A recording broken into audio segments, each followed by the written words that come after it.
Good evening friends. आज आपला विषय हिस्ट्री आहे आणि आज हिस्ट्रीचा आपला तिसरा धडा कंप्लीट होईल. थोडासाच राहिला आहे. लास्ट टॉपिक राहिला Dutch.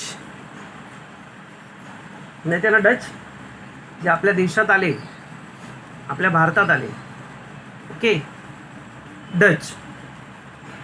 Then 3.3 topic 3.3. In 1602, several Dutch employees came together from company named United East India. आपल्या भारतामध्ये 1602 मध्ये अनेक डच कंपन्या एकत्रितपणे आल्या आणि एकत्रितपणे येऊन त्यांनी काय केलं, ज्यावेळेस एकत्र आल्या तेव्हा त्यांनी एक कंपनी स्थापन केली. That is called united east India. The Dutch government issues licence to company conduct trading to eastern countries. The same licence permitted the appoint staff, establish factories, build forts, engage battles against eastern countries and also sign territories with them. बघा, देशात तर आपले आले, पण आपल्या देशावर येऊन आपल्यावरच राज्यकारभार करायला लागले. काय करायला लागले नेमकं? पूर्वेकडील देशांशी व्यापार करण्याचा अधिकाराचा परवाना आपल्याला त्यांच्याकडनं घ्यायला लागायचा. आपल्याला सोडलं नाही तर राजांना पण सोडलं नाही. त्यावेळेस असलेल्या राजा लोकांना पण सोडलं नाही या डच लोकांनी. त्या अंतर्गत कंपनीला नोकर ठेवणे, वखारी स्थापन करणे, किल्ले बांधणे, नाणी पाडणे आणि पौर्वात्य देशांशी म्हणजे पाश्चात्य देशांशी युद्ध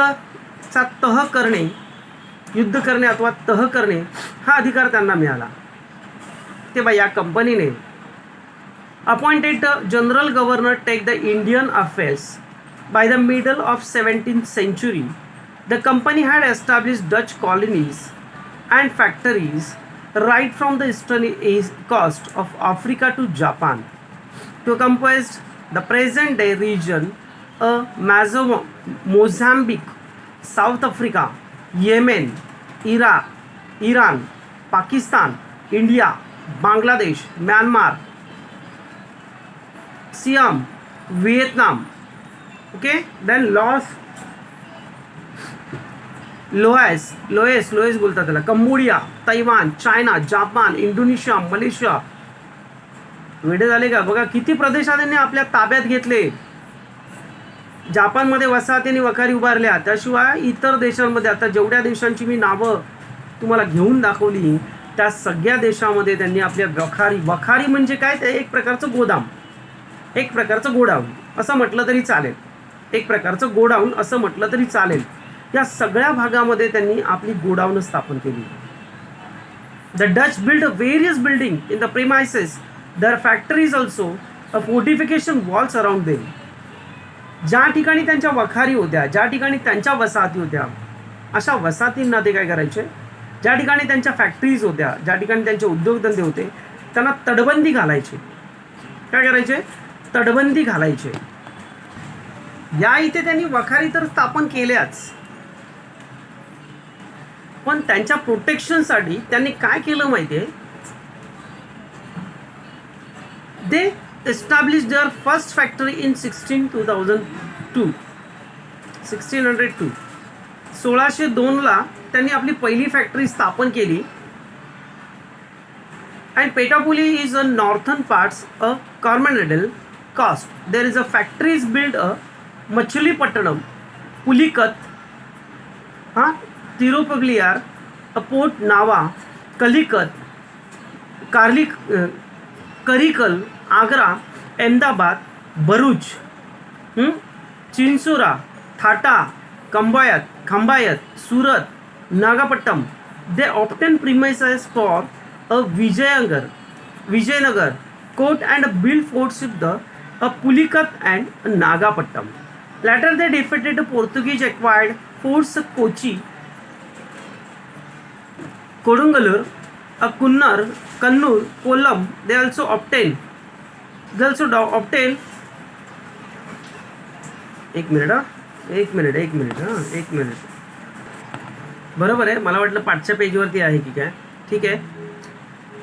टोटा, खंबायत, Surat, Nagapattinam, they obtained a premises. They were Vijayanagar court, built forts in the Pulikat and Nagapattinam. Later they had defeated the Portuguese and acquired the forts of Kochi, Kodangulur, Kannur and Kollam. They also obtained a monopoly in black paper trade to entire territory of Kochi.